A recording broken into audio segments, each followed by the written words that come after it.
April 1952, Paramount Studios, Hollywood. A 22-year-old actress stands in front of a camera for a screen test. She's unknown, never been in a major film, just finished her Broadway debut 6 months ago. The director, William Wyler, one of Hollywood's best, watches from behind the camera. He's already tested dozens of actresses for this role. Elizabeth Taylor, Gene Simmons. Every major star in Hollywood wants this part, but none of them are right. The camera rolls. The young actress performs the scene, and William Wyler sees something he's never seen before. Not glamour, not sex appeal, something different, magic. Her name is Audrey Hepburn. In 1 year, she'll win the Academy Award for Best Actress. For this film, her first major role. This is Episode 2, Roman Holiday, Audrey Hepburn, Legends of America. November 1951, the Fulton Theater, Broadway. Gigi opens. Audrey Hepburn, in her first major role, walks onto the stage. The reviews the next morning are extraordinary. A new star is born. Audrey Hepburn is luminous. She has that rare quality where audiences cannot look away from her. Broadway has discovered something special. A 22-year-old actress with no major credits who just captivated New York. The show runs for 6 months. Every night, Audrey performs. And every night, people in the audience whisper about the mysterious girl with the enormous eyes and natural grace. Hollywood notices. Paramount Pictures is preparing to film Roman Holiday, a romantic comedy about a princess who escapes her royal duties for 1 day of freedom in Rome. She meets an American journalist, they fall in love, but duty calls her back. It's a beautiful script, written by Dalton Trumbo, though his name won't appear on it because he's blacklisted during the McCarthy era. The studio knows this script is special. They need the perfect actress. They've tested everyone. Elizabeth Taylor, too sultry.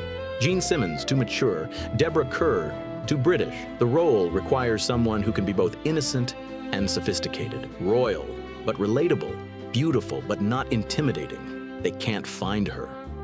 Then someone mentions the girl on Broadway, Audrey Hepburn, the one everyone's talking about. Paramount sends a scout to see Gigi. He watches Audrey perform, watches how she moves, how she carries herself, that natural grace, that elegance.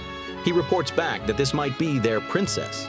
They invite Audrey to screen test. Audrey is terrified. Broadway is one thing. Film is different. The camera sees everything, every flaw, every moment of doubt. And this isn't just any film. This was a Paramount picture, a major Hollywood production, with William Wyler directing. Wyler is a legend. 3 Oscars already. Mrs. Miniver, The Best Years of Our Lives, detective story. He's known for being demanding, perfectionist.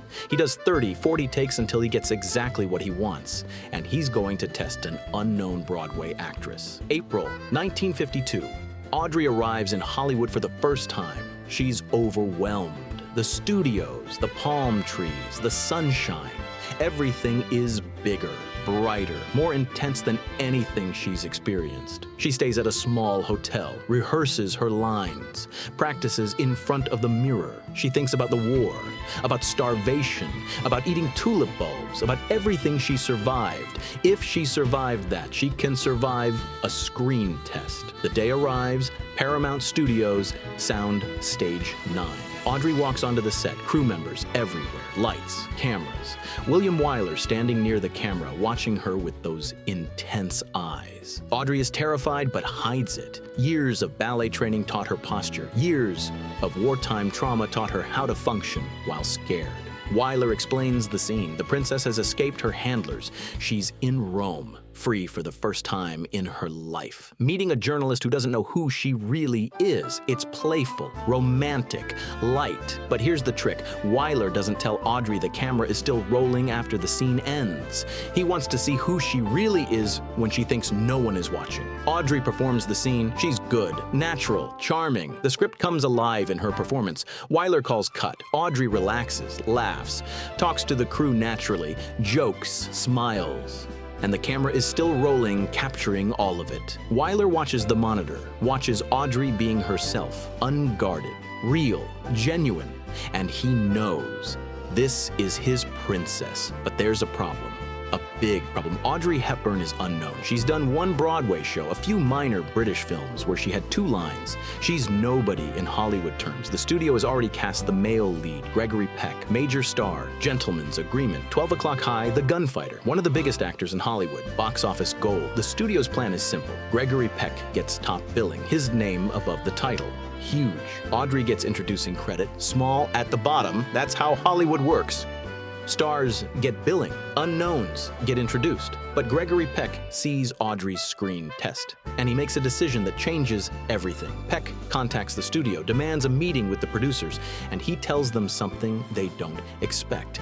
He wants Audrey to have equal billing. The producers are stunned. She's nobody.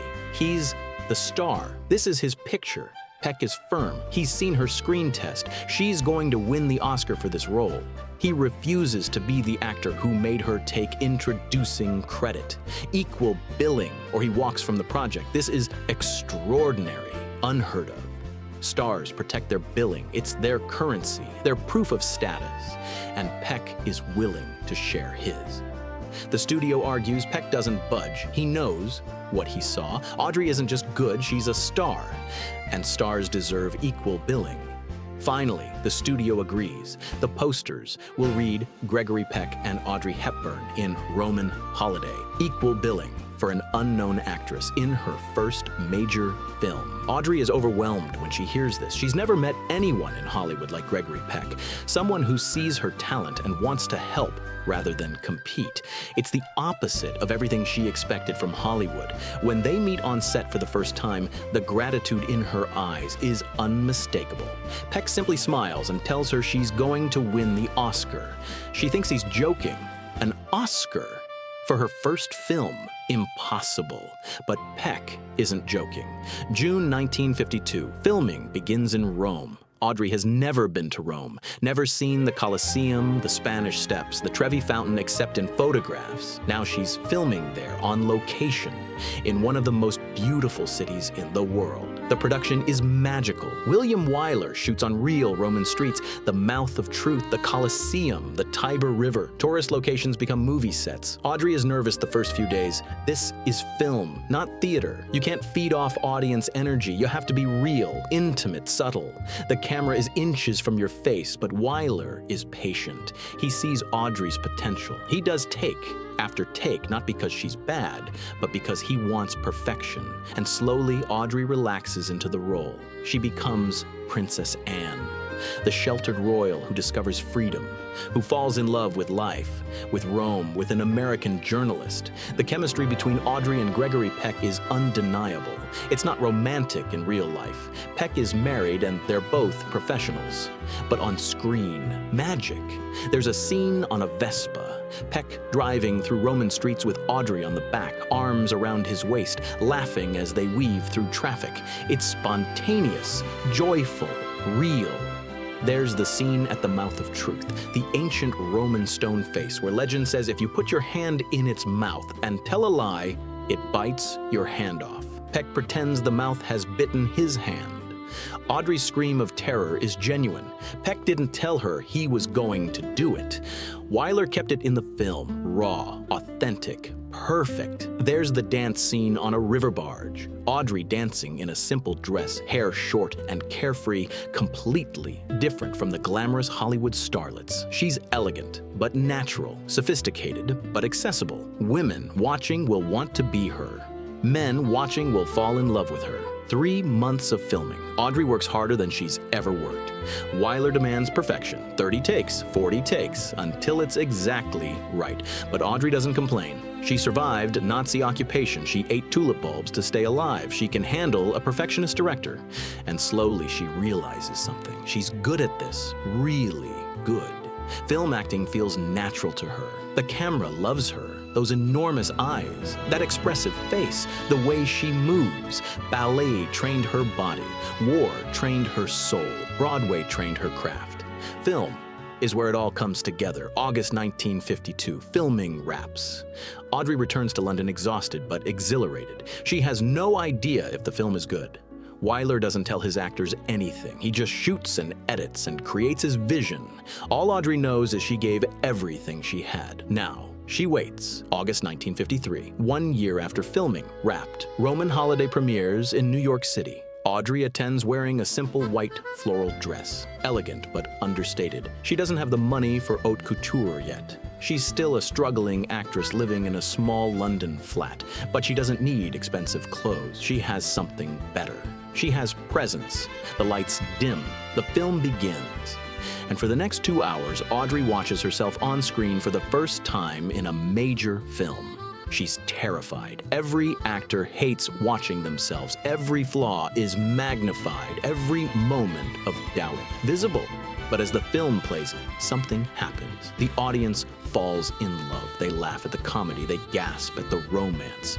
They cry at the ending when Princess Anne must return to duty, leaving behind the man she loves and the freedom she briefly tasted. And they fall completely, utterly in love with Audrey Hepburn. When the lights come up, the audience stands, applauds, cheers. Audrey is stunned. Is this real? Did they really love it? The reviews the next morning confirm it. The New York Times writes that Audrey Hepburn is a young actress of charm, honesty, and talent who should have a bright future. Variety calls her a standout and a big asset to the film. The Hollywood Reporter declares that Audrey Hepburn has genuine star quality. But it's more than reviews. It's the public reaction. Women see Audrey's Princess Anne and recognize something. She's not a sex symbol like Marilyn Monroe. She's not untouchable like Ava Gardner. She's elegant, but real. Beautiful, but approachable. She's the kind of woman other women want to be. Not threatened by, not jealous of, but inspired by. And men see her differently too. Not as a fantasy, as a person. Someone you could actually fall in love with. Someone real. The film becomes a massive hit. Box office gold, lines around the block. Audrey Hepburn, unknown a year ago, is now famous. But fame brings pressure. Studios want her. Scripts pour in. Everyone wants the girl from Roman Holiday. Audrey is overwhelmed. She's 24 years old. A year ago, she was doing bit parts in London. Now she's getting offers for major Hollywood films. Her agent tells her to be strategic. Choose carefully. Don't do too much too fast. Protect the image. But Audrey isn't thinking about image. She's thinking about survival. She's thinking about the war, about the girl who ate tulip bulbs, about how quickly everything can be taken away. So she makes a decision. She'll work. She'll take good roles. But she won't let Hollywood own her. Won't let fame change who she is. She signs to do Sabrina with Humphrey Bogart and William Holden, another romantic comedy but with edge. And she waits for awards season because Gregory Peck was right. The Oscar buzz has started. December 1953, the Golden Globes. Audrey wins Best Actress, her first major award. She's shocked. Gives a short, humble speech thanking William Wyler, Gregory Peck, Paramount. She doesn't mention the war, doesn't mention the starvation, doesn't mention the journey from eating tulip bulbs to holding a Golden Globe. She just says thank you and walks off stage, overwhelmed.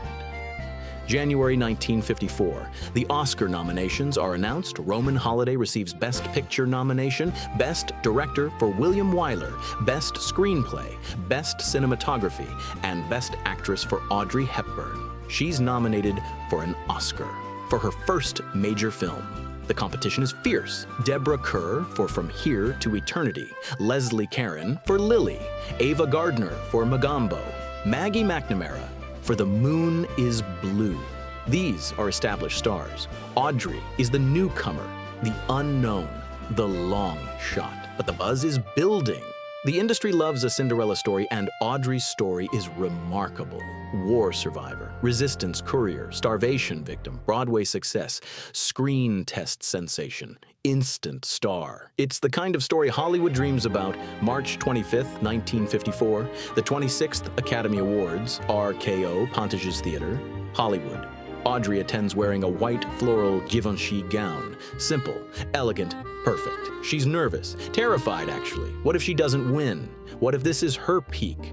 What if Roman Holiday is the best thing that ever happens to her? The ceremony proceeds. Awards are given, speeches made, and finally, the moment arrives. Best Actress category. The presenter walks to the podium, opens the envelope, and reads the winner. Audrey Hepburn for Roman Holiday. Audrey freezes. Did she hear that right? Did they really say her name? The audience applauds. People around her smile, gesture for her to stand. She stands, still in shock. She walks to the stage, long walk, Every step feels surreal. Is this really happening? She reaches the stage, accepts the Oscar. It's heavier than she expected. Gold, solid, real. She gives her speech, short, humble.